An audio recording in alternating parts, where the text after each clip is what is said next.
नमस्कार दोस्तों, आइए जानते हैं आज मध्य प्रदेश की बड़ी खबरें। दोस्तों, आप इस वीडियो को अभी कौन से जिले से देख रहे हैं, उस जिले का नाम कमेंट में जरूर लिखें। आज की पहली खबर है कि भोपाल के बाद इंदौर शहर में टूटेगा बीआरटीएस। मध्य प्रदेश की राजधानी भोपाल में बीआरटीएस को तोड़े जाने के बाद अब इंदौर शहर में भी बीआरटीएस को तोड़ा जाएगा। मध्य प्रदेश के मुख्यमंत्री मोहन यादव ने खुद इस बात की जानकारी दी है। गुरुवार को सीएम मोहन यादव ने इंदौर में मीडिया से बात करते हुए कहा कि बीआरटीएस के कारण शहर की जनता को परेशानी हो रही है, जिसे देखते हुए सरकार हर तरीके से अदालत में अपना पक्ष रखेगी और बीआरटीएस को हटाएगी। सीएम मोहन यादव ने इंदौर में मीडिया से बात करते हुए बीआरटीएस को हटाने की बड़ी घोषणा की है। सीएम ने साफ साफ कहा है कि जनता की मांग और सहूलियत को देखते हुए सरकार हर तरीके से कोर्ट में बीआरटीएस को लेकर अपना पक्ष रखेगी और बीआरटीएस को हटाया जाएगा।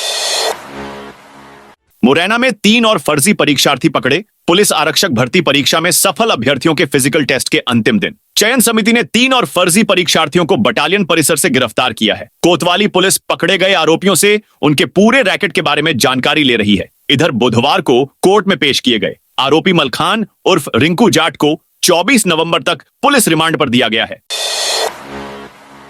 ठेके पर टीचर रखने वाले 5 शिक्षकों पर सागर में एफआईआर। मध्य प्रदेश के सागर और नर्मदापुरम जिले के सरकारी स्कूल से भाड़े के शिक्षकों के पढ़ाने का मामला उजागर होने से शिक्षा विभाग की भारी किरकिरी हो रही है। सफेदी पर लगे दाग को बचाने सरकार एक्शन मोड में है। सागर में सरकारी स्कूल में भाड़े के शिक्षकों से पढ़वाने वाले 5 शिक्षकों और इनकी निगरानी न करने पर 3 जन शिक्षकों पर धोखाधड़ी का केस दर्ज किया गया है। ठेके पर पढ़ाने वाले 2 शिक्षकों पर भी एफआईआर दर्ज की गई है।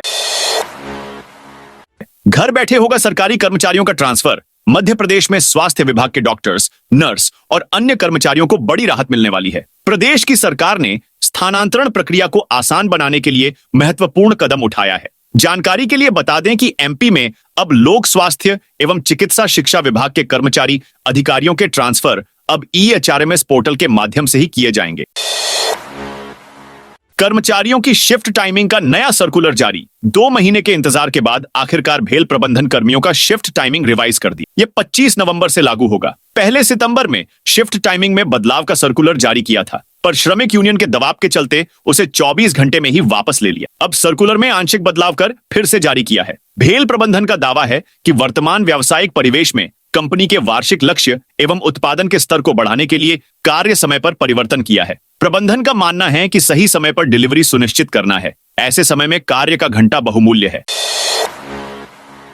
एमपी में जहां जहां गए श्री कृष्ण वहां बनेंगे तीर्थ। श्री कृष्ण मध्य प्रदेश में उज्जैन में अध्ययन के लिए आए थे। वे इस दौरान जहां जहां गए उन जगहों को तीर्थ स्थल के रूप में विकसित किया जा रहा है। इसके लिए राज्य कैबिनेट ने श्री कृष्ण पाठ्य न्यास के गठन की स्वीकृति दे दी है। बुधवार को मंत्री परिषद की बैठक में चयनित 209 स्टाफ नर्सों को नियुक्ति दिए जाने की भी स्वीकृति दी गई। इसके साथ ही उज्जैन में इंगोरिया उन्हेल सड़क मार्ग के लिए 127 करोड़ 63 लाख रुपए स्वीकृत किए गए। मुख्यमंत्री मोहन यादव की अध्यक्षता में मंत्री परिषद की बैठक बुधवार शाम को मंत्रालय में हुई। शादी टली तो मैरिज गार्डन को लौटाना होगा एडवांस शादी विवाह के कार्यक्रम के लिए। यदि आपने मैरिज गार्डन, होटल या अन्य स्थान बुक किए हैं, किसी कारण बुकिंग रद्द करनी पड़े तो एडवांस की राशि तुरंत लौटानी होगी। मैरिज गार्डन प्रबंधक यह कहकर राशि लौटाने से इनकार नहीं कर सकता कि आगे के कार्यक्रम में एडजस्ट कर देंगे। भोपाल जिला उपभोक्ता आयोग ने यह कहते हुए कोलार के एक मामले में फैसला दिया। सीबीएसई परीक्षाएं 15 फरवरी से। केंद्रीय माध्यमिक शिक्षा बोर्ड सीबीएसई ने बुधवार देर रात 10वीं और 12वीं बोर्ड परीक्षा की तारीखों का ऐलान कर दिया। परीक्षाएं 15 फरवरी से होंगी। 10वीं की परीक्षा 18 मार्च तक और 12वीं की परीक्षा 4 अप्रैल तक चलेंगी। पिछले परिणाम 6 महीने पहले ही आए थे। इसमें मध्य प्रदेश देश में 30वें नंबर पर था। दोनों ही कक्षाओं में प्रदेश में लड़कियों ने बाजी मारी थी। सीबीएसई बोर्ड के जिम्मेदारों के मुताबिक पहली बार परीक्षा से 86 दिन पहले डेट शीट जारी की गई है। इसकी वजह है कि इस बार स्कूलों ने समय से एलओसी यानी लिस्ट ऑफ कैंडिडेट्स भरी है। इंदौर से बैंकॉक के लिए जल्द शुरू होगी डायरेक्ट फ्लाइट। इंदौर एयरपोर्ट से जल्द ही एक और इंटरनेशनल फ्लाइट शुरू होने की संभावना है। इंडिगो एयरलाइंस इंदौर से बैंकॉक के लिए डायरेक्ट फ्लाइट शुरू करने की योजना बना रही है। इंदौर से बैंकॉक फ्लाइट शुरू करने के लिए एयर इंडिया भी काफी समय से प्लानिंग कर रही है। इसके लिए एयर इंडिया कंपनी ने पिछले दिनों एयरपोर्ट अथॉरिटी को प्रस्ताव भी बनाकर दिया था। एयरपोर्ट सूत्रों से मिली जानकारी के अनुसार इंडिगो ने शहर के ट्रेवल एजेंटों से चर्चा की है। अगर सब कुछ ठीक रहा तो नए साल में इंदौर से यह उड़ान शुरू हो सकती है। बुधनी विधानसभा का पहले आएगा रिजल्ट। श्योपुर जिले की विजयपुर एवं सीहोर जिले की बुधनी विधानसभा में हुई वोटिंग के बाद मतगणना की तैयारियां जिला निर्वाचन अधिकारियों ने पूरी करा ली हैं। राउंडवार गणना के आधार पर पहले बुधनी और फिर विजयपुर विधानसभा उपचुनाव का परिणाम घोषित होगा। 23 नवंबर को सुबह 8 बजे से मतगणना आरंभ होगी। कलेक्टर एवं जिला निर्वाचन अधिकारी, रिटर्निंग अधिकारी और सहायक रिटर्निंग अधिकारी को मतगणना के लिए सभी सुरक्षा मापदंडों का कड़ाई से पालन करने के निर्देश दिए गए हैं। बुलडोजर कार्रवाई पर हाईकोर्ट की रोक। सुप्रीम कोर्ट ने 13 नवंबर 2024 को बुलडोजर से मकान तोड़ने के मामले में विस्तार से केंद्र एवं राज्य सरकारों को निर्देश दिए हैं। लिहाजा इस मामले में मध्य प्रदेश हाईकोर्ट ने बुलडोजर कार्रवाई पर अंतरिम आदेश के तहत रोक लगाते हुए मकान का शेष भाग तोड़े जाने पर रोक लगा दी है। हाईकोर्ट ने मामले पर गृह सचिव, आईजी, कलेक्टर, एसपी सहित अन्य को नोटिस जारी किया है। अब इस मामले पर अगली सुनवाई 2 सप्ताह बाद होगी। एमपी में ठंड का असर बढ़ा। मध्य प्रदेश में ठंड का असर बढ़ गया है। बुधवार गुरुवार की रात प्रदेश के सभी शहरों में टेम्परेचर 15 डिग्री के नीचे आ गया है। गया, भोपाल में तापमान 10.2 डिग्री दर्ज किया गया, जो पिछले 10 साल में नवंबर का तीसरा सबसे कम तापमान रहा, यानी यह रात तीसरी सबसे सर्द रात रही। इससे पहले 2017 में 9.6 डिग्री और 2022 में डिग्री 10.2 डिग्री पारा पहुंचा था। इंदौर में 13.9 डिग्री और उज्जैन में 11.5 डिग्री रहा। दोनों ही शहरों में पिछले साल से कम तापमान दर्ज किया गया। अप्रैल तक मंजूरी तो सिंहस्थ में दौड़ेगी। इंदौर उज्जैन मेट्रो अगले साल मार्च अप्रैल तक मंजूरी मिल गई तो सिंहस्थ 2028 से पहले इंदौर और उज्जैन के बीच मेट्रो दौड़ने लगेगी। फिलहाल डिटेल प्रोजेक्ट रिपोर्ट डीपीआर बनाई जा रही है। मेट्रो अफसरों की माने तो दिसंबर तक रिपोर्ट बनकर तैयार हो जाएगी। कैबिनेट में मंजूरी मिलने, फंडिंग और निर्माण एजेंसी तय होते ही काम की शुरुआत हो जाएगी। इंदौर उज्जैन के बीच प्रस्तावित मेट्रो के लिए दिल्ली मेट्रो डीपीआर बना रहा है। कांग्रेस ने शुरू किया मंथन। जीतू पटवारी के प्रदेश कांग्रेस अध्यक्ष बनने के बाद पहली प्रदेश कांग्रेस कार्य समिति की बैठक गुरुवार को प्रदेश कांग्रेस कार्यालय में शुरू हो गई है। इस बैठक में शामिल होने से पहले कांग्रेस के प्रदेश प्रभारी भंवर जितेंद्र सिंह ने कहा कि सबसे पहले पॉलिटिकल अफेयर्स कमेटी होगी। इसमें जिला, ब्लॉक, मंडल सेक्टर में कैसे काम करेंगे, इस पर चर्चा होगी। हिंदू राष्ट्र के नारे के साथ धीरेन्द्र शास्त्री की पदयात्रा बागेश्वर धाम के पीठाधीश्वर पं धीरेन्द्र कृष्ण शास्त्री की सनातन हिंदू एकता पदयात्रा हिंदू राष्ट्र के नारे के साथ शुरू हो गई है। यात्रा की शुरुआत बागेश्वर धाम से गुरुवार सुबह 11:15 पर हुई। धीरेन्द्र शास्त्री ने पदयात्रा में शामिल हुए लोगों को अभिवादन किया। इस दौरान राष्ट्रीय ध्वज, भगवा ध्वज फहराने के साथ ही राष्ट्रगान हुआ। इसके बाद हनुमान चालीसा का सामूहिक पाठ किया गया। ये पदयात्रा पहले दिन ग्रामगढ़ा तिराहा से होते हुए लगभग 20 किलोमीटर दूर ग्राम कदारी तक पहुंचेगी। एमपी के नए डीजीपी पर दिल्ली में आज बैठक। मध्य प्रदेश के नए डीजीपी को लेकर आज दिल्ली में बैठक है। इसमें 1 दिसंबर से एमपी के नए पुलिस चीफ की जिम्मेदारी संभालने वाले आईपीएस अधिकारी का नाम फाइनल होगा। इस मीटिंग में यूपीएससी के अध्यक्ष या उनके द्वारा अधिकृत कोई अधिकारी, केंद्रीय गृह मंत्रालय का एक प्रतिनिधि, एमपी के मुख्य सचिव, वर्तमान डीजीपी और अपर मुख्य सचिव गृह शामिल होंगे। विदिशा के कई इलाकों में नहीं होगी पानी की सप्लाई। विदिशा में आज गुरुवार को कई इलाकों में नगर पालिका द्वारा जल सप्लाई नहीं की जाएगी। लगभग करीब 5000 से 8000 की आबादी प्रभावित होगी। आज बजरिया में मुख्य पाइपलाइन से इस क्षेत्र की पाइपलाइन को जोड़ने का काम चल रहा है। निलंबित पटवारियों का रिकॉर्ड नहीं बीते। कुछ सालों में जबलपुर लोकायुक्त ने कई अधिकारी कर्मचारी को रिश्वत लेते हुए रंगे हाथों पकड़ा था। इसमें राजस्व विभाग के पटवारी और आरआई भी शामिल हैं। निलंबित अधिकारियों की सूची भू अभिलेख विभाग के पास होना चाहिए, पर ताज्जुब की बात यह है कि उनके पास निलंबित पटवारियों का रिकॉर्ड ही नहीं है, जिसके चलते उसकी कोई जानकारी जिला प्रशासन के पास नहीं है। राजस्व निरीक्षक और पटवारी की कई बार अधिकारियों को भी जानकारी नहीं होती कि वर्तमान में ये कहां पर है। मध्य प्रदेश कर्मचारी कांग्रेस के पदाधिकारी उप मुख्यमंत्री से मिले। चिकित्सा महाविद्यालय, होम्योपैथी चिकित्सा महाविद्यालय, विभिन्न अस्पताल और स्कूल शिक्षा विभाग के कर्मचारी व शिक्षकों को चुनाव कार्य से मुक्त करने की मांग को लेकर मप्र कर्मचारी कांग्रेस के पदाधिकारी उप मुख्यमंत्री राजेंद्र शुक्ल से मिले। संघ के अध्यक्ष सुरेंद्र निगम ने उप मुख्यमंत्री को बताया कि इन कार्यालयों के अलावा भी सैकड़ों कर्मचारी अब भी चुनाव ड्यूटी में लगे हैं। उन्हें बूथ लेवल अधिकारी बीएलओ बनाया गया था और पिछले 3 एवं 4 साल से ये कर्मचारी वहीं काम कर रहे हैं।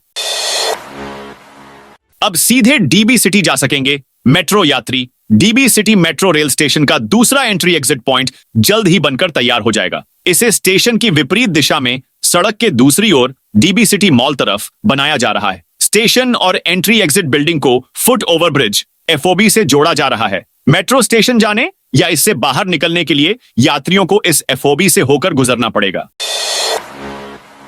ग्वालियर में लगातार तीसरे दिन भी एयर क्वालिटी इंडेक्स 300 पार। ग्वालियर की हवा में प्रदूषण का स्तर अचानक बिगड़ गया। यहां लगातार तीसरे दिन से AQI 300 के पार रहा। ऐसे में सवाल यह उठ रहा है कि ना तो अभी पटाखे फोड़े गए हैं और ना ही व्यापक स्तर पर कंस्ट्रक्शन का ऐसा कोई काम शुरू हुआ है। हमें यह समझने की जरूरत है कि इन दिनों उत्तरी क्षेत्र से आ रही हवा का कारण सर्दी ने आमद दर्ज की है।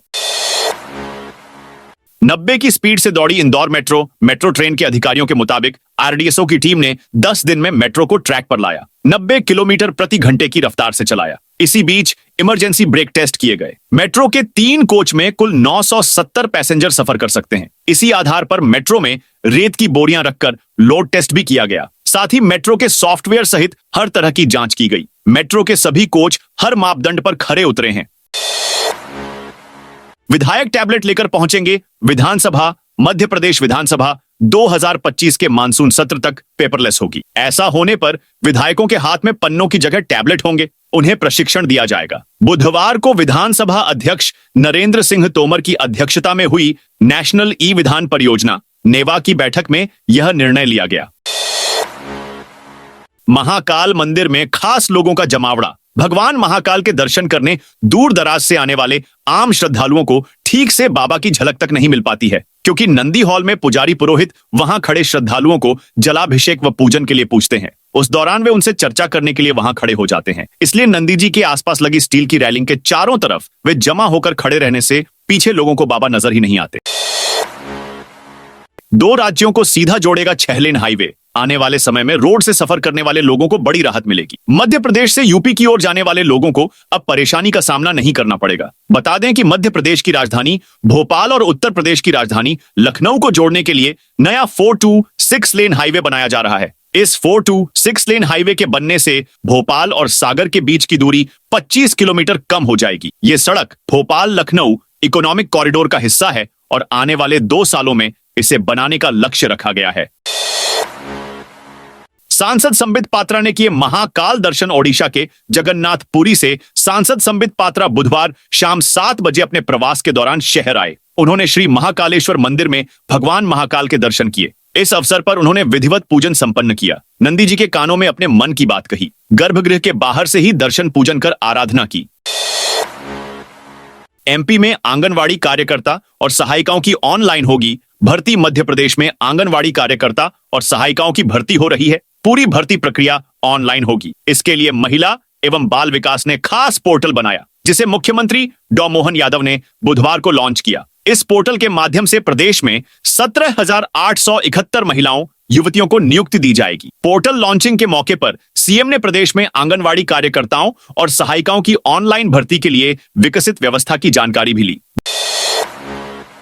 भोपाल बना एमपी का चौथा सबसे ठंडा शहर। मध्य प्रदेश में मौसम तेजी से बदलने लगा है। जेट स्ट्रीम के साथ हिमालय से आ रही सर्द हवा से ठंड ने जोर पकड़ा है। प्रदेश भर में औसतन 2 से 3 डिग्री तक तापमान में गिरावट हुई। सीधी के अलावा शेष 55 जिलों में रात का तापमान 15 डिग्री से नीचे जा पहुंचा। वहीं प्रदेश का हिल स्टेशन पचमढ़ी 7.8 डिग्री सबसे सर्द था। तो राजधानी में 2022 के बाद नवंबर में इतनी ठंडी हुई। भोपाल में एक दिन में 3 डिग्री पारा गिरा। हिमालय से बर्फीली हवाओं की एंट्री के बाद एमपी के सबसे ठंडे शहरों में भोपाल चौथे नंबर आ गया है।